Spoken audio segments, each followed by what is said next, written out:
Buen día. Vamos a iniciar con el temario de Neurociencias 1 acerca del sistema visual y el sistema olfatorio. Recordad que como todo sistema sensorial capta información a nivel ambiental y que mediante circuitos neuronales periféricos llega a la percepción a nivel del sistema nervioso central.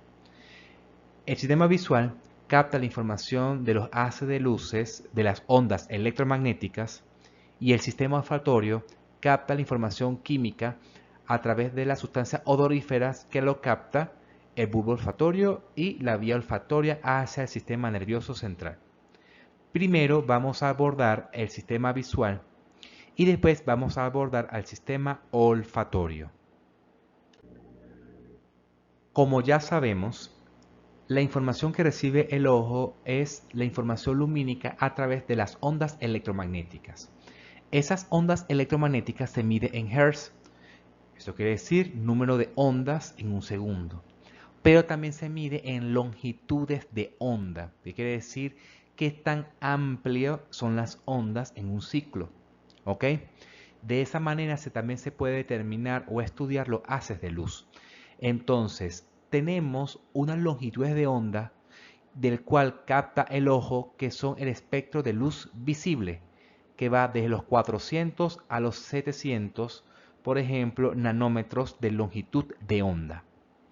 Lo que está por encima de esta longitud de onda del espectro de luz visible y lo que está por debajo de este espectro de luz visible no es captado por el ojo a pesar de que existe en el ambiente.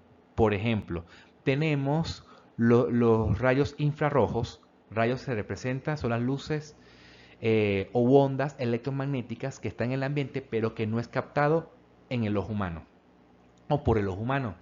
Tenemos los microondas y tenemos los radios frecuencia, ondas de radio. Tenemos las luces ultravioleta, los rayos X y los rayos gamma, que existen en el ambiente, pero simplemente el ojo no es capaz de captar esa información porque no están los receptores lumínicos necesarios para captar ese tipo de información. Un ejemplo, hay cierto tipo de animales que pueden captar longitudes de ondas diferentes al de los otros, el ojo humano, porque sus receptores son capaces de captar esa información. Por ejemplo, los ojos de las serpientes contienen receptores por el cual puede captar las luces infrarrojas. De esa manera la serpiente puede captar el calor corporal humano y animal y puede cazar. ¿Ok? Tenemos las luces, el espectro de las ondas electromagnéticas de tipo microondas, donde se calienta la comida. Sin embargo, ese espectro de luz no lo podemos visualizar. Al igual que los radiofrecuencias para las emisoras, ¿sí? Para poder escuchar música, por ejemplo, mediante las emisoras, también se emite ese tipo de luz o de ondas electromagnéticas que no son visibles. Tenemos la luz ultravioleta para cierto tipo de pesquisa de un material que no se pueda visualizar ante la luz visible, ¿sí? Y lo vuelve visible. Los rayos X, que son el espectro de las ondas electromagnéticas que se utiliza para visualizar imágenes, que por cierto es un factor de riesgo para desarrollar cáncer. Y tenemos rayos gamma para ciertos tipos de estudios.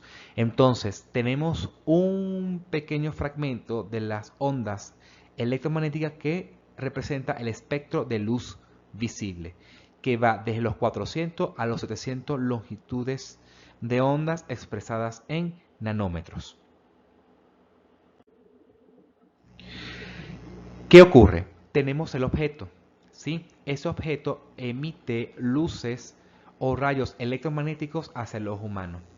Pero resulta que ese objeto capta los rayos ultravioleta que provienen del sol. Los rayos del sol son rayos electromagnéticos que llegan hacia el objeto, ¿sí? De todo el espectro de luz, o sea, luz azul o rayos electromagnéticos de color azul, azul claro, azul oscuro, verde, amarillo y rojo. La manzana, por ejemplo, que es roja, capta todas las longitudes de onda del espectro de color excepto el rojo. Lo que hace es estas longitudes de onda que representa el color rojo lo rebota y es lo que es captado al ojo humano. Eso quiere decir de que si la manzana es roja, Entonces quiere decir que captó todas las longitudes de onda del espectro de luz, excepto el color rojo que lo refracta y es captado en el ojo humano, ¿sí? Por ejemplo, el color negro o los objetos que tenga el color negro, capta todas las longitudes de ondas y no refracta ninguna, porque capta el espectro de longitudes de onda. Pero el color blanco, por ejemplo, rebota todas las longitudes de onda, ¿sí? No capta ninguno, sino que lo rebota. ¿Ok? Esto quiere decir que, por ejemplo, un objeto de color amarillo capta todas las longitudes de onda y solamente refracta las ondas electromagnéticas de color amarillo. Y así sucesivamente. Otro punto a aclarar es que el ejemplo de la vestimenta, según la estación del año, si es verano o invierno, también cambia de color. Por ejemplo, se recomienda que en verano, cuando hay mucha exposición al sol, se recomienda vestimentas de color blanco porque la vestimenta de color blanco lo que hace es rebotar todos los rayos de luz que emite el sol y lo refracta, ¿sí? Mientras que la vestimenta de color negro capta toda la longitud de ondas emitidas por el sol y se acumula en la prenda, y por esa razón esa prenda capta el calor porque almacena la energía emitida por las ondas electromagnéticas. Por esa razón influye el color según la vestimenta y la estación del año. ¿Ok? También se describe las personas que van a la playa, por ejemplo, y se queman la piel por los rayos ultravioletas, es porque el sol emite los rayos ultravioletas, ¿sí? Que no están en el espectro de luz visible, pero existen en el ambiente y lo que hace es alterar la temperatura y puede ser el código genético de las células de la piel. Entonces, por esa razón, las ondas electromagnéticas que son expresadas en haces de luces existen en el ambiente siempre y cuando sean captados por el ojo humano, para luego la percepción y la llegada de la información hacia el cerebro. Pero existe otro tipo de ondas que existen en el ambiente pero que no es visto o no es captado en el ojo humano. Entonces tenemos que hablar o tenemos que describir la anatomía del globo ocular, que es el órgano donde capta la información lumínica. Tenemos un corte sagital del ojo donde se identifican ciertas estructuras. De anterior a posterior y de afuera hacia adentro tenemos la córnea, ¿sí? Detrás de la córnea tenemos el humor acuoso. Luego tenemos la pupila, que es el punto central oscuro del ojo. Alrededor tenemos el iris y ese iris es lo que da la coloración de los ojos, ¿ok? Donde tienen el músculo pupilar. Por detrás del iris de la pupila tenemos el cristalino. Por detrás del cristalino tenemos el humor vítreo.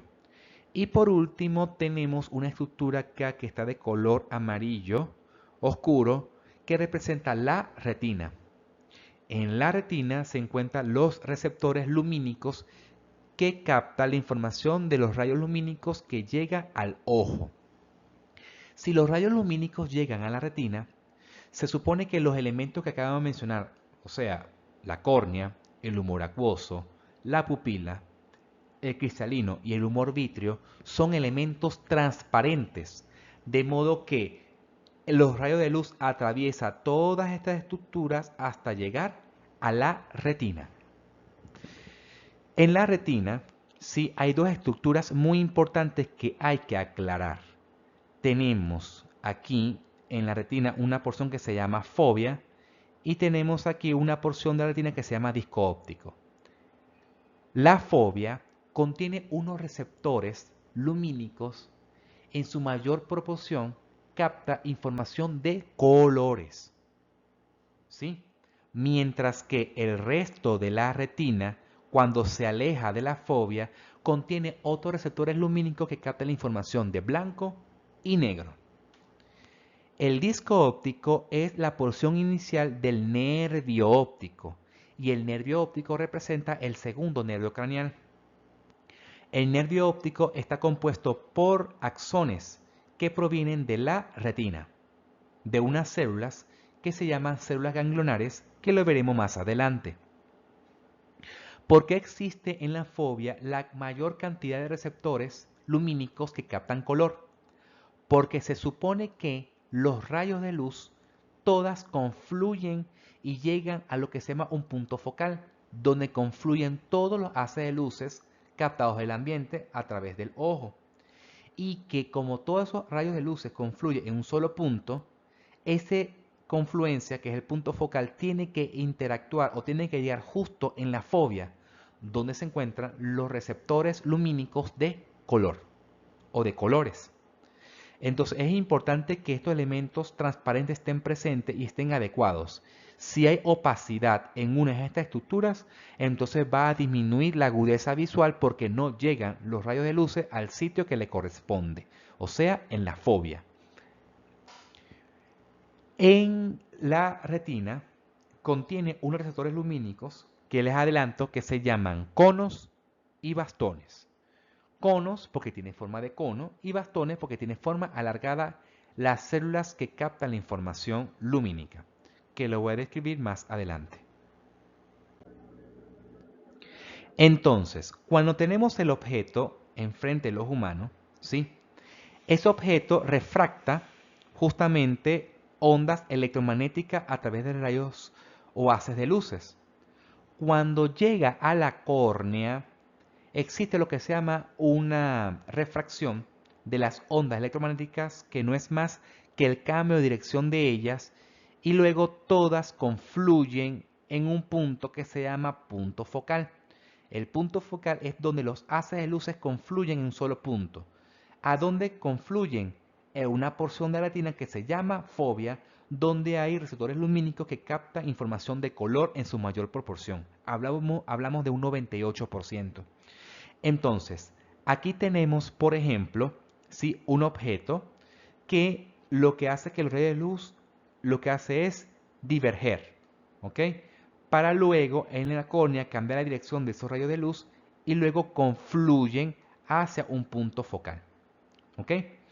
¿Qué ocurre en la córnea? Lo que ocurre es una refracción. ¿Qué es la refracción? La refracción es el cambio de velocidad de longitud de onda cuando va, por ejemplo, del área ambiental al agua, por ejemplo, ¿sí? Cuando se inserta un lápiz en el vaso de agua, por ejemplo, la longitud de onda que emite en el aire ambiental va a ser distinto a la longitud de onda que emite cuando el lápiz está sumergido en el agua. Como son velocidades distintas, pareciera que estuviera como doblado el lápiz, pero no, es porque la velocidad que emite en el agua va a ser distinto que el aire. Y recuerden que el ojo está compuesto es por agua, por ende. El área ambiental que emite las longitudes de ondas del aire, en el aire, entonces cuando llega a la córnea e ingresa esos rayos de luz después de la córnea hacia la retina, cambia de dirección y cambia de velocidad debido a que está compuesto por